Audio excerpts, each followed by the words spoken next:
In just about everything, there are spectrums. I would say degrees. For example, when it comes to our jobs, we all know people that do just enough to get the paycheck. And then there are people that pour themselves into their careers and into their jobs and just, they go way above and beyond to make the company or their role or their career better. Or when it comes to something like hospitality, there are people on one end of the spectrum who, if you go to their house, you might get a paper plate and you're just hoping that the food went or is before the expiration date that's coming out to you. That's me. On the other end of the spectrum are people who, if they're having company over, they clean their house, they light candles, they bring out fine china, they turn it into a full-on banquet. In everything, there are spectrums, one end and then another, degrees. And the same is true when it comes to our worship when we gather here on Sunday mornings. There is a spectrum of people on one side to people on another. And I want to ask you a question. No, forget that. I think Jesus this morning wants to ask a question. More than just that, I think Jesus wants to say something to us this morning. And the reason I say that is because I want to point to a passage in Luke chapter 7 where Jesus is talking to a guy named Simon. In Luke 7, verse 40, it says that Jesus answered this guy and said, "Simon, I have something I want to say to you." And I'm going to suggest this morning that what Jesus said to Simon on that day is something he wants to say to us today as well, which is why Luke wrote it down. The story starts with this guy named Simon. He's a religious leader. In the text, your Bible might say a Pharisee. It just means a religious leader. You could just insert pastor into that as a way of just making a connection. And he invites Jesus to his house. He tells Jesus, "I'd love for you to come to dinner." So Jesus accepts. Now, to get the fullness of the story, we have to make a little bit of a connection to the history of this and not think about it in our own terms, because this was not a dinner in a personal dining room like you and I would have today. You have someone over dinner to your house now. You guys are in your house. You're in your dining room. This would have been different. This was actually a semi-public event. Simon, because he was a leader in the community, because he was a religious leader, he would have had attached to his house a courtyard of sorts, a public courtyard. It was likely a patio area, an outside space, probably inside some form of a small kind of a garden where there would be enough room to allow a ton of people in. And from time to time, people would come into town. Politicians, rabbis, important, notable figures. And so Simon would be one of those town leaders, the religious leaders, a Pharisee, who would say to that person, "Hey, you should come to our public forum. You should come to one of my dinners." And the idea was that there would be notable figures who would be given places at the table, but the public would be allowed to gather inside the courtyard. That if you wanted to, and you would know because the town conversation, the town talk would tell you that there was one of these dinners at Simon's house. And you would decide that you were either interested or you were not interested. And if you were, you get there early, you find a place along the outside wall of the courtyard, and you would just sit while everybody else who was of notoriety would get to sit at the table and have the dinner. That small little detail explains what happens next. Because Luke says in chapter 7, verse 37, he says, "Then there was a woman of that town who was a sinner who learned about Jesus dining at the Pharisee's house. So she comes to this dinner and she brings this alabaster jar of perfumed oil. And as she stood behind him, Jesus, she was weeping and she began to wet his feet with her tears. She wiped his feet with her hair. She kissed his feet and then anointed them with the perfumed oil." Knowing what I just described as the historical context behind this, I hope you now know why she could be present in the first place. Because if you put this in the mindset of how we do dinner today, you'd be like, how did she even get in there? How did she sneak into the house? Was this a stalker? But now you understand how she was there in the first place. The public would have been invited to be there. The public would have been invited to surround the courtyard if they wanted. And she decided she was going to capitalize on that opportunity to be there. Why? Simple. She wanted to see Jesus. She heard Jesus was going to be there, and this would be her opportunity to see him. But Luke records that as she walked up to him with this alabaster jar, scholars agree that her initial intentions may have simply been to give it to him as a gift, but it says that as she walked up to him, she began to weep. Actually, what Luke says is that she began to uncontrollably sob. She could not even finish. Because Luke uses this Greek word, brakain, which is odd because it's a word that's more used to define how rain soaks the ground than it's really used to talk about crying. She wasn't simply tearing up. She was heaving, sobbing, and then she looks and her tears are falling on his feet. And we know from the story, you'll see it later on, that Jesus has not yet had his feet washed as was custom because Simon did nothing about that. So her tears hitting his feet would have caused the dust and the dirt to just become mud. So she gets down and she's still crying and she has nothing to clean it up with. She's created this mess. She was not expecting to uncontrollably sob. It was just her response to being with him. And as she sees what her tears are doing, that with no towel or anything else, that likely what Luke is recording is that she just did the first thing she knew to do. She just undid her hair and she begins trying to wipe. And that's just making a mess. And so she takes this alabaster jar, and all three of the gospel writers that record this event note the alabaster jar. Because alabaster was this incredibly expensive, I want to say stone. It was more like a chalk-like substance, but it could be fashioned into vessels. But when you used alabaster, there was no such thing as putting a lid in the jar. You would fashion the stone and you would pour the contents. And the contents that went into an alabaster jar were always expensive. This was something you wanted to keep for a long time because what they would do was they would put the contents in the jar and then they would actually, with water and heat, seal and let the stone seal the top so that the flask was just one solid enclosed. The point being that whenever you were going to actually use this, that was your one time. This was not something where you open the lid and pour a little bit and then go, now I'll save the rest for later. No. Whatever was in your alabaster jar, you went, there's going to be one opportunity to use this because it's expensive. And what you would have had to have done was you would have had to break the flask, break the stone, and pour the contents out. This was something expensive. It would be the equivalent of you having company over and making a decision as to whether you were going to serve that $20,000 bottle of wine you got in Italy. Nobody here has that because we're all Christians, right? Hundreds of years old, and you splurge $20,000 for that bottle of wine, and you go, there's only one, we can only open that thing once, as opposed to using your box of wine from the wine rack in Ocean City, which is like, again, nobody here does that. But that's my illustration behind. She decides that with the mess she's made, and she's trying to, that she takes the flask and breaks it and begins to use the oil to cleanse and to anoint his feet in the process. What gives? Why this incredible display of emotion from her? Well, Luke tells us. You might have missed it. Apparently, she was a prostitute. Luke's language, as he says, she was a woman of the town who was a sinner. She was the town harlot. She was the prostitute. She was a sinner. That's what Luke's trying to imply.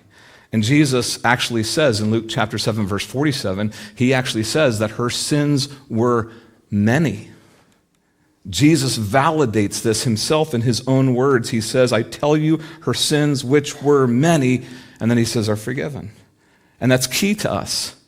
Because apparently what we're gleaning from the story, especially in the tenses of the Greek verbs that Luke uses here, is that she actually had she had somehow met Jesus before the dinner.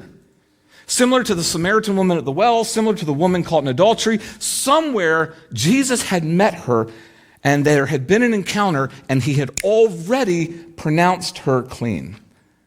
He had already said, your sins are forgiven. And so Jesus explains this to the people at the table. He says, you see this? Her sins, which I know it says are many, but the tense he uses of the verb is one that implies we don't have the equivalent in English, but it's a tense of a verb that implies that something has happened in the past and has ongoing present circumstances. So you could read it as her sins which were and still are forgiven. In other words, she came to this dinner not to get forgiven, but to say thank you. She was there with the jar not to buy forgiveness. She was there out of complete gratitude. She was completely taken aback at how God had extended her grace, and she was beside herself. And so she comes thinking, I want to say thank you to him. I want to say thank you to the one. This is like the leper who returns to Jesus after Jesus healed him. She wants the opportunity to say thank you, but when she gets to him, tears overtake words. Emotion replaces language. She simply responds to what God has done in her life. I want you to remember that word, responds. Put it back here, responds. Because believe it or not, as amazing a picture story as that is, that's not what Luke wants you and I to look at. Luke really doesn't want us looking at the woman. Luke wants us to look at Simon. Simon is the point of the story. Because what we see is that as this is going on, Simon has some thoughts. Simon's thinking some things. Luke chapter 7, verse 39 reads this way. It says, now when this Pharisee who had invited him, that's Simon, saw this, he said to himself, and that's key, that's the point of that verse that I need you to anchor on. He said to who? Himself. He doesn't say this out loud. He doesn't say this to Jesus. He doesn't say it to the guy on his right or the left. He doesn't pronounce this to the table. This is his own internal thought. He says to himself, if this guy was really who he said he was, if he's really a prophet, he'd know who he wouldn't be letting that happen, because that looks kind of bad. I mean, that appearance there is, where was Jesus last night? That's what he's thinking. He said it to himself. And Jesus, knowing exactly what Simon was thinking, not saying, thinking, in Luke 7:40, Jesus says, Simon, I have something to say to you. And that's where we key in. That's where I started this passage with, this sermon with. He says, I have something I want to say to you. And I want us to listen up, because I'm suggesting Jesus is going to say whatever he says to Simon, I'm suggesting he's going to say it to us this morning. Simon says, please, teacher, by all means, please, teacher. It's a Greek word, didaskalos. It's endearment. It's respect. It means rabbi, wise one, the one who can instruct. The term didaskalos, it's a term of respect. And that is the second word I want you to remember. The first word was what? Nice. The second word is respect. Simon says, yeah, but Jesus, teacher, by all means, what? And I'm going to paraphrase the parable, but Jesus in Luke chapter 7, verse 41, he says, Simon, I want to tell you a story. He said, there was a certain lender who had two debtors. And one, and this is where I'm paraphrasing it into our language, one owed him about $11,000 for a car that he had fallen behind on the payments on. And then the other one, well, that one owns still $356,000 on his or her home. And neither one of them, Simon, had the ability to make their payments anymore. And so the lender says, you know what? Both of you, forget it. Wouldn't that be nice? Oh, the absence of a mortgage, Jesus come. I know that I'm not alone with that laughter. When neither could pay, Jesus says, the lender said, forget it, cancel both the debts. And Jesus goes, Simon, I have a question. Of those two, which one do you think has more gratitude? Which one do you think loves that lender more? And Simon goes, well, clearly the one who had the mortgage canceled. I mean, 11,000, yeah, but you could probably work that out somehow. But the 356, that's life. That's 30 years plus. That person's going to... And then Jesus, right then, right there, builds a spectrum. I need you to see it.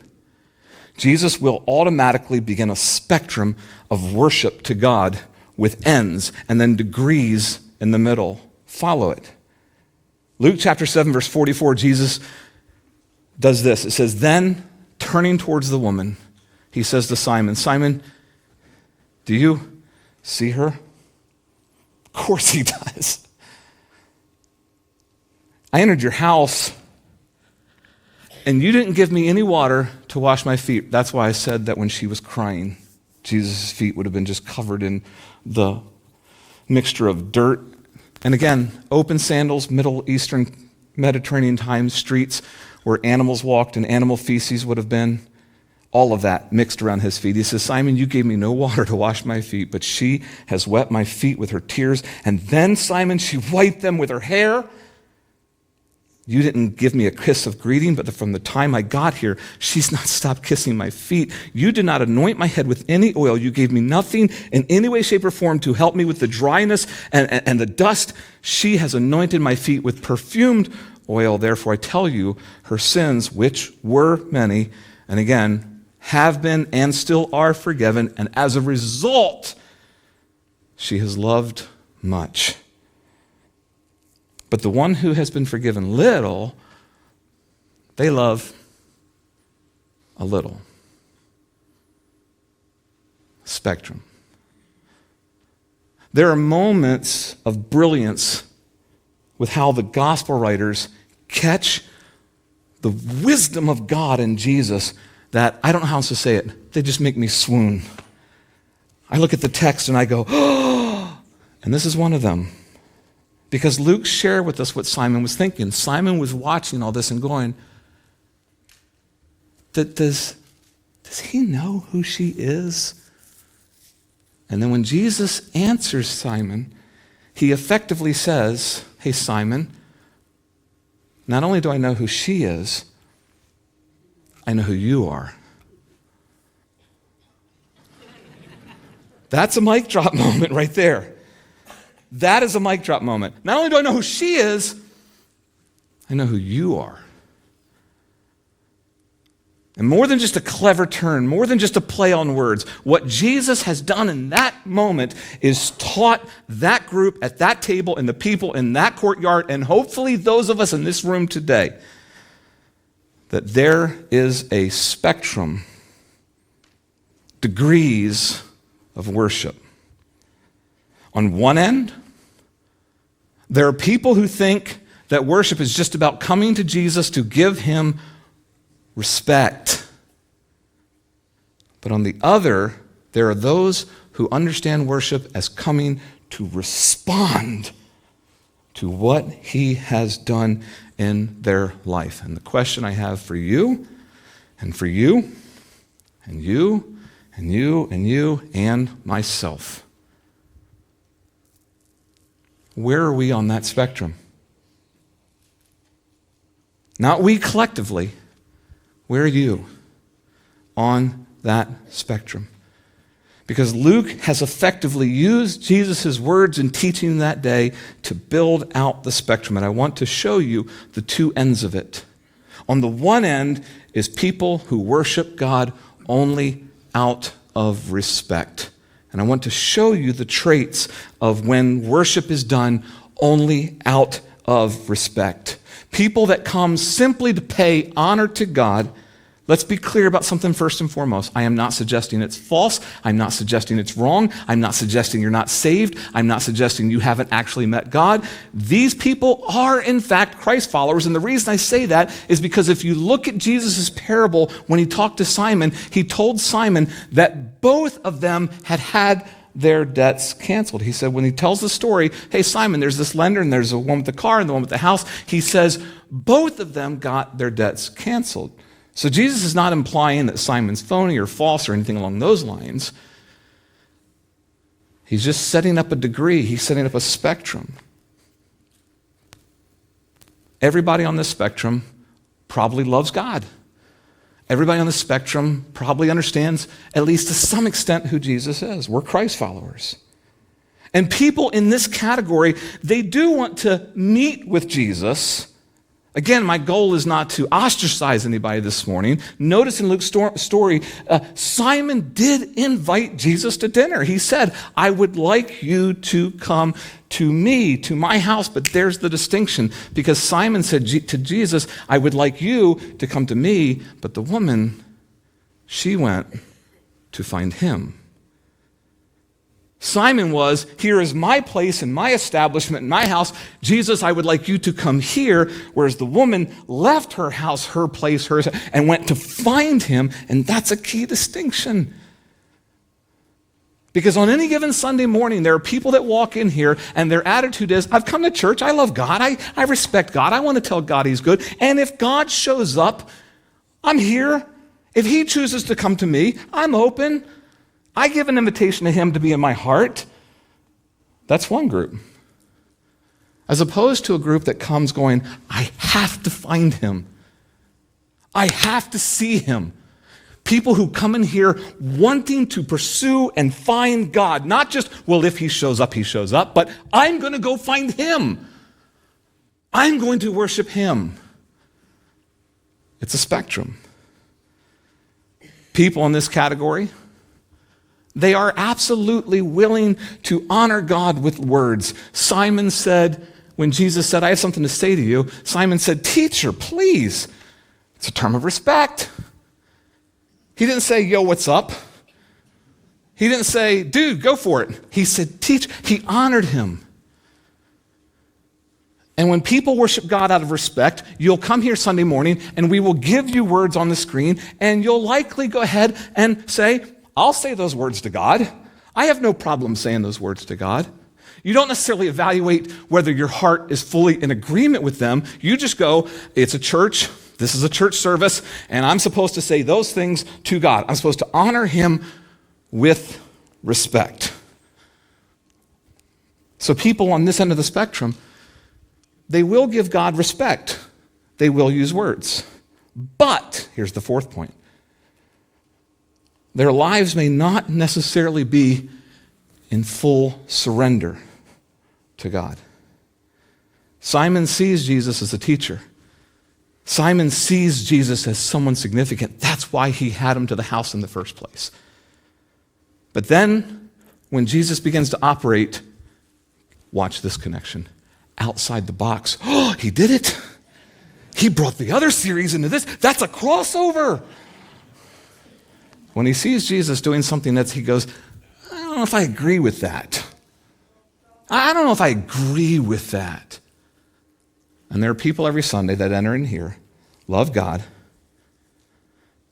want to see Jesus, or at least are open to Jesus showing up. We'll sing the words, but then we may preach something, or they may see something, or they may see a verse, and they may go, I don't know about that. I don't know if I agree with that. I have my own opinions on that matter. They love God, but they may not fully be in surrender to God. And so Jesus has said that is a group that worships, and again, you're saved. It's not. Both have been forgiven debts. But they've come just to give me respect. Contrast that with the other part that Jesus shows. There are those who bring respect, but then there are those who come to respond to what he has done in their life. These people walk through those doors ready to find him to say thank you, who are aware of what he has done in their life that week, last month, this year, their life. Every Sunday is an opportunity for them to come and not just see friends and see people, but to actually come to find Jesus, to capitalize on the moment of the public gathering and say, I want to respond to what he's done in my life. And this group is a different group on another end of the spectrum.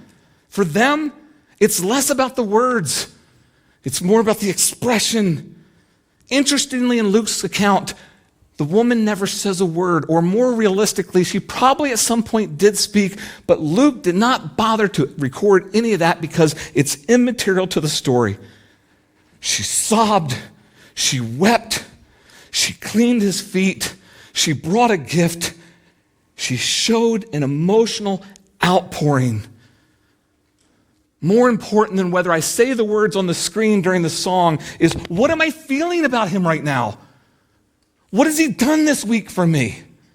What do you want to, again, I'm not saying don't sing the words, but I'm saying every week is an opportunity for you to come here and to say to God what you want to say to him. If you have other words, close your eyes and say those. It's less about the words, it's more about the expression. 2, it's about pursuing God for these people, not waiting on him. Luke's clear in the distinction, as I said earlier. The woman came to find Jesus. That was her intent. She had one objective in mind. She wanted to worship the God who forgave her. What about you?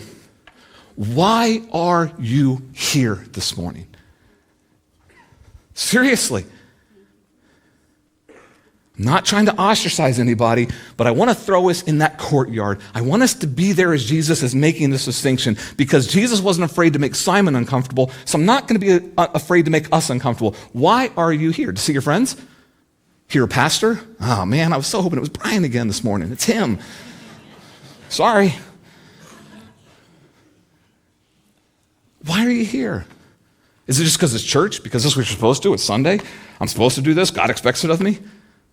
Or did you go, no, I've got things I want to say to him today. I've got things I need to respond to Jesus on.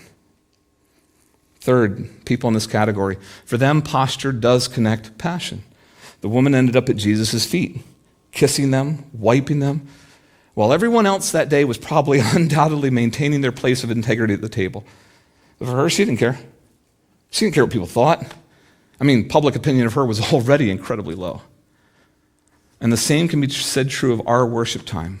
Please, please, please hear me on this point. I am not trying to create a formula of worship. I am not trying to dictate posture. But when it comes to worship, posture does, at times, convey passion. There are those who raise their hands, bow in reverence. There are people who close their eyes, kneel in their seat. But then there are those who stand with coffee cup in hand.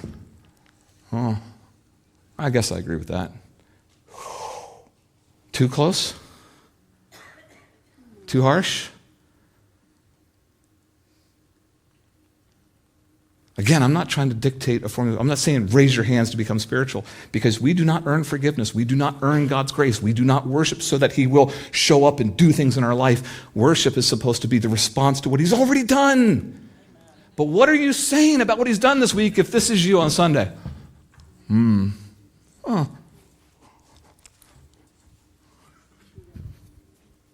I'm not saying this to call you. Well, yeah, I am. But not because I'm upset or because Brian's upset, but because I'm suggesting that you're missing an opportunity to say to the Creator, thanks. Finally, worship in this category is complete surrender. She brought the most expensive item that she likely owned. This was an act of surrender. Whatever she had, it was worth less to her than the new life that Jesus had given her. And she wanted to convey that. So she brought that jar, and she decided this is the moment. And she breaks it and pours it over his feet. What have you brought God this morning? And no, I'm not talking about your money. I'm not talking about your wallet. I'm not talking about your offering. What have you come in here this morning with to give to him? You go, I don't have an alabaster jar. Maybe not. But I'm going to suggest you have something even more valuable. Your alabaster jar is likely your heart. When I was in college, a group of buddies of mine heard that there was a nor'easter coming up the coastline. I think it was in like October or something. So we all pulled our money together and decided, let's go down to Hatters for a week and just surf. Let's skip classes. Rented a van and we jumped in, threw our boards in, went down and rented a house, and we just surfed. The surf was amazing. The nor'easter came through, but then the sun, it was beautiful. We ate peanut butter and jelly all week. That's all we could afford. Towards the end of the week, a buddy of mine and I, Pete, we decided to go south from Hatteras. We went from Buxton down to Frisco, and the reason I even call that out, if you know the region, Frisco is inside the Gulf Stream current as opposed to the Labrador on the north end. So it's warm. It's like 15 degrees warmer just in a 10-minute drive south. Pete and I just went down. It was close to getting to dark, and we parked at the pier there in Frisco, and we paddled out, took the wetsuits off, and we just paddled out. It was awesome. I mean, it was October, but the water there was still so warm. And we just surfed until the sun was hitting the horizon, and Pete looked over me, he said, "Dude, I'm done." And he said, "You don't have to come in yet if you're not done." I said, "I may just stay here for a little bit." He said, "Please don't rush." He said, "I'm just going to go crash in the van." He said, "I'm not in a hurry." And I watched Pete paddle in and run up the dune and disappear, and it was just me. There was nobody else there. Everybody was up at the north end near the point of Buxton, and so it was just me. I was by myself, just sitting on my board, and the sun was going down. There was no wind, and the ocean was just glass. And we're ocean people, so we know what that's like. We know what it's like to see the ocean just still. And so I was just sitting there on my board, just letting the waves come by. I wasn't just watching this, and the sun went right below the horizon, and just as it dipped, because the ocean was so clean and still in the sky, it was like the horizon just disappeared, and everything just went purple. I mean, like the air, like just it was as if I was like suspended in nothingness. And in that moment, I can't describe it as one of the most divine moments I've ever experienced in my life, more so than ever in a church service, I sensed God was there. There in Frisco with me. And it was so overtaking, or I was so overtaken that I closed my eyes and I first put my head down on my board. And then I opened my eyes up again, and it was still just the color, and no pastor was there, worship leader was there to tell me what to do. I just went, and you went. Lane raised his hands. I do occasionally. And I don't know why, but I said these words. I said, "God, this is for you." And the moment I said it, not audible, not a voice, not an angel, just in here, I felt like I instinctively heard God say back, "No, this is for you." And in that small moment of correction, I didn't feel disciplined, I didn't feel corrected, I didn't feel anything. I just simply, in that moment, came to an understanding of worship I had not had previously. I realized what God was saying. He was saying, I went first. The sunset, the colors, me showing up, that was me. So I appreciate you saying that this is for me, but I did it for you. And I knew instantly what God was teaching me in that moment. Worship is a response. It is not an initiation. We don't beg and dance for God to show up. He has already moved in our life. And our worship is to be the response to that, not the begging for him to do something. What has he done in your life? And listen, I've said this before. It is not the intent of this teaching to force you into any kind of physical posture before God. We are not watching you when you worship. We don't have secret we have one camera. No, I'm just kidding. We don't have any cameras looking on you to see what you're doing. I just want you to understand that the scriptures do show us that when it comes to us coming before God, we should capitalize on the moment. And there is such a thing as a posture that in some way, shape, or form indicates passion. In our story in Luke 7:38, we saw the woman weeping as she stood behind his feet. It says she wept. In the story of the healing of the lepers, we see one of them actually falling down before Jesus. Luke chapter 17 says one of them, when he saw he was healed, came back praising God in a loud voice. He threw himself at Jesus' feet.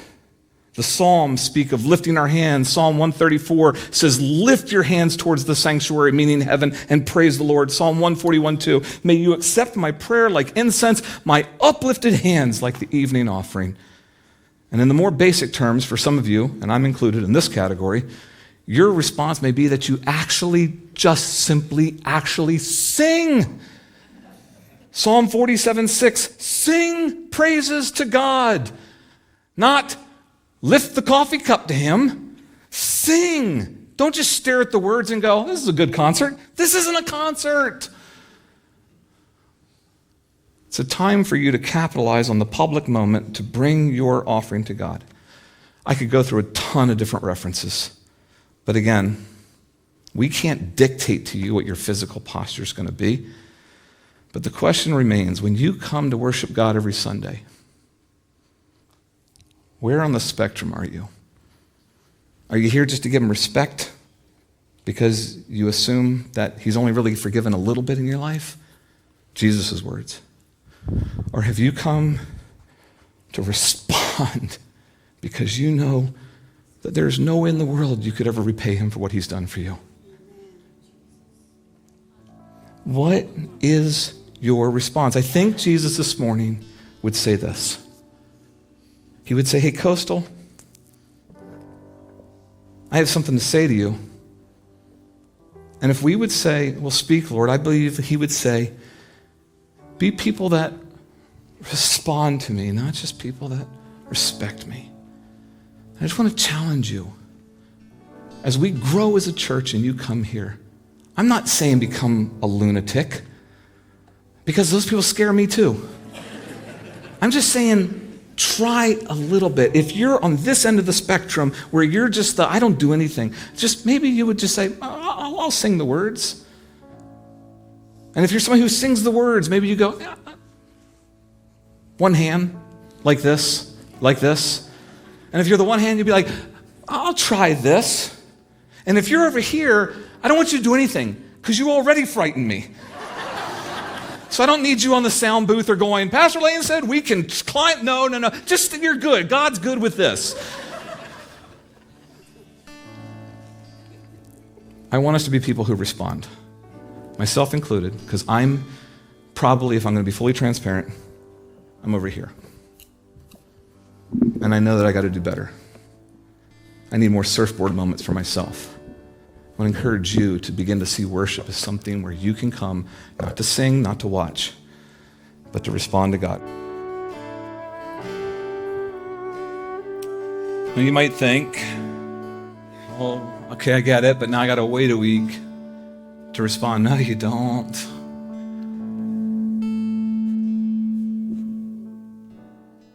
That was just a dramatic pause. Luke doesn't tell us, but that dinner would have ended. And she would have gotten up, the woman, she would have composed herself. Somebody would have given her a towel and she would have cleaned herself and Jesus would have embraced her. And she would have gone home. And these are the parts of the scriptures that you have to fill in the blanks. We don't know the next morning. She would have gotten up and you're going to do the same thing tomorrow morning. Worship is not just what we do here. You can respond to God all week. In your prayer time, in your walks, at work. We want this to be an attitude and a behavioral change for us. Let's do that together in the coming weeks. Just a reminder, as you go out this morning, the cards are there or on your church app, reservations for Holy Week, and the cards show you which services require a reservation, so don't miss it. But make sure you capitalize on that this afternoon. Let's close in prayer. Father, teach us that if you would say, Coastal, I have something to say to you, then we want to say not just, well, speak, teacher. We would say, Lord, talk. And we hear your voice this morning telling us that we need to be people who do not just come to give you respect, but people who respond to what you have already done in our life. We want to be disciples who grow. Bless these, your people, I pray in Jesus' name. Everybody said, amen. God bless you, church.